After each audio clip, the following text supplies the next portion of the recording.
So,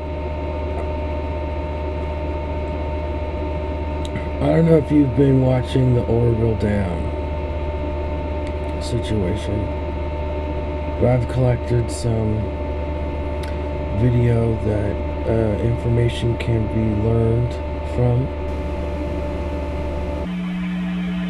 Okay, here is the 21st.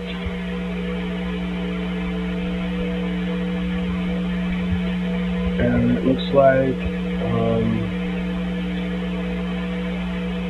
so the water is kind of brown. It's been raining. It's been even cloudy right there. But it's way below the emergency spillway and the side of the mountain. By the 22nd, you can see that the crane has still been over there. I think they're pumping concrete. Here the water settled out. It's blue. It's still far from the top of the dam like it has been. So there's no approaching overflow. Look how blue the water is compared to when it's heavy rain, the brown. The clouds are still in the sky there. When you come to the next day, by the 24th, you're going to see like there's some changes in the construction crews. They're releasing, this is the spray can out the spillway to try to balance the inflow and the outflow. Because if they didn't release that much water, it would overflow.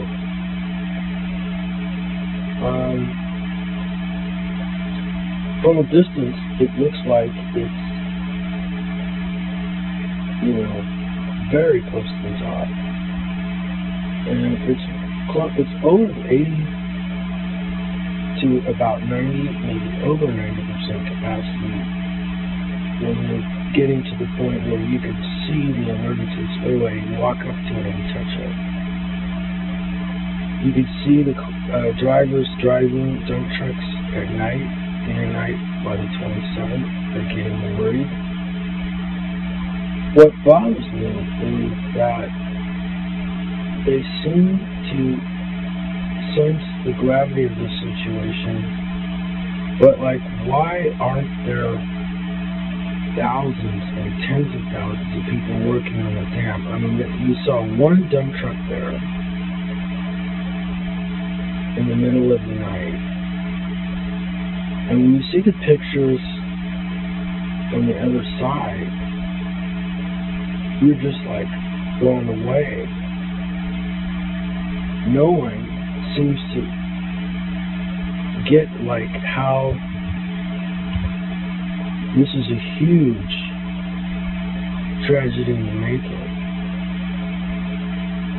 And when you listen to public officials make their statements, they're not, it's like they think the worst is over, they're going to solve the problem. Now they're going to, do something. When the dam is being eaten away from underneath, the spillway failed from underneath the cement, right? So that kind of action is going on underneath and around the dam. But if they release water out the spillway, anyone could see that it's going to wash away the mountain and maybe leave the dam standing.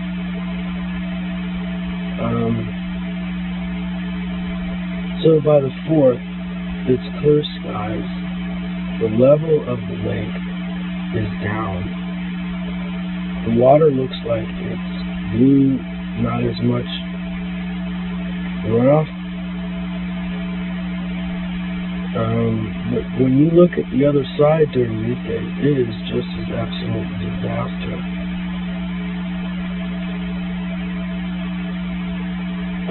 By the 6th, it's looking like more and more runoff is coming. So now the temperatures are rising there's a huge snowpack in the Sierra. So this has been 2 storms. One storm delivered 100 years of water in 2 weeks.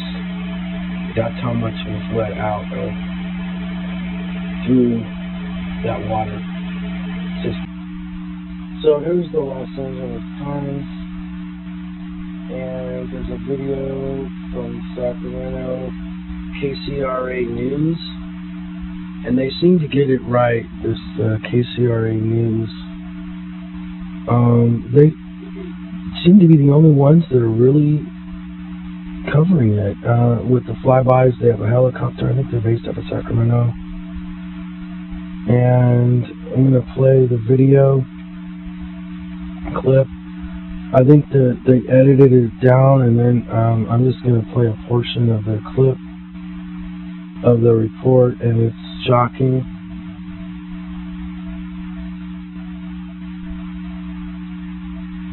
My name is Jenny Doan, and I'm a quilter, and I'm a mother, and I'm a grandmother. 2008 was when all the markets crashed. We lost.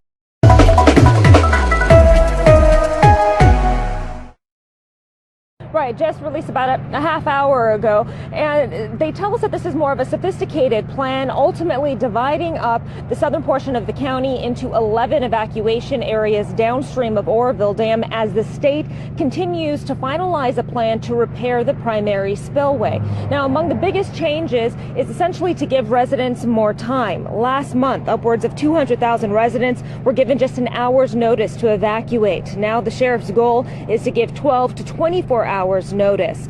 This as progress continues at Oroville Dam's primary spillway, already removing around 40% of the debris needed to be excavated in just a little over of a week. Department of Water Resources telling us it expects to have a repair plan within the next couple weeks, with construction to begin on the primary spillway by early June. But Sheriff Honey tells us this crisis as a whole has been a learning experience and a reality check. All along, they have been focused on the dam's failure, but they never took into consideration the spillway. And I think that that's probably as a result of years and years of complacency. That's what happens when you have a major feature like this in your jurisdiction that's been in place. There hasn't been a problem. Over the course of time, you begin to take it for granted. And that's what we've done here. This situation has given us an opportunity to re-examine this, understand both the incredible benefits of having the dam here, but also the potential risks.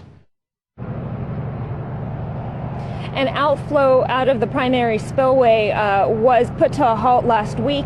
As a result of doing that, progress has been made for debris removal, but as a result, Lake Oroville's elevation has risen by a foot. Now, they have been using Hyatt Power Plant, and today brings another milestone. Department of Water Resources tells us it's going to increase the outflow from the power plant from 8,000 cubic feet per second to 13,000 cubic feet per second, and that is slated to begin at around 6 p.m. tonight.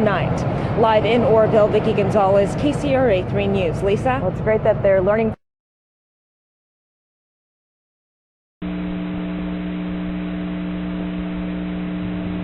Okay, so this is the Oroville Dam as seen if you go to Maps, Google, and you try to get the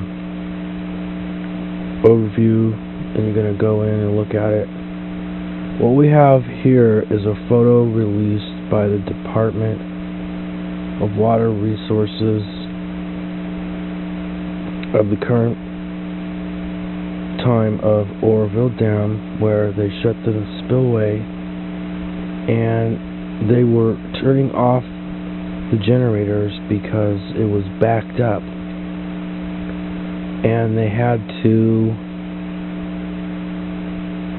dredge out the channel there to allow the water to flow out through the bottom of the generators, and then they're going to turn it on. I think today, the 10th, they turned it on,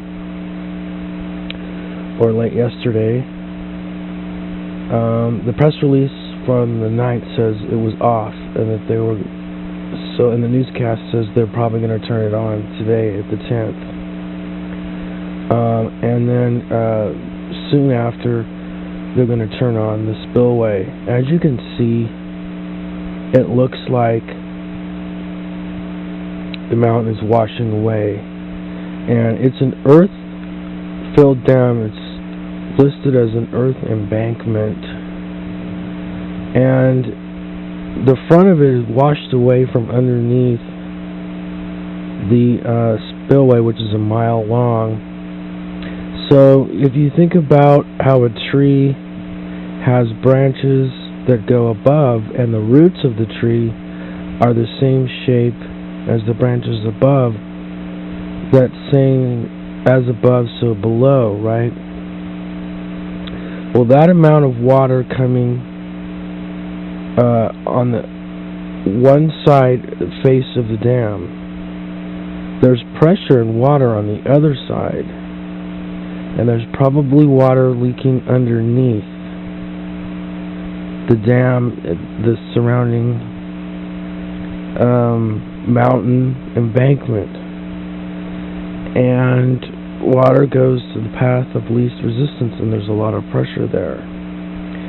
So I think what you're looking at, and it's obvious, is that this is a failure that's happening like a slow train wreck, because every time you turn around and there's a new photograph, a new helicopter flying over, it's a complete disaster just happening.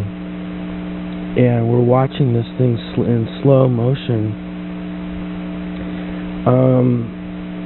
There is a lot of people, as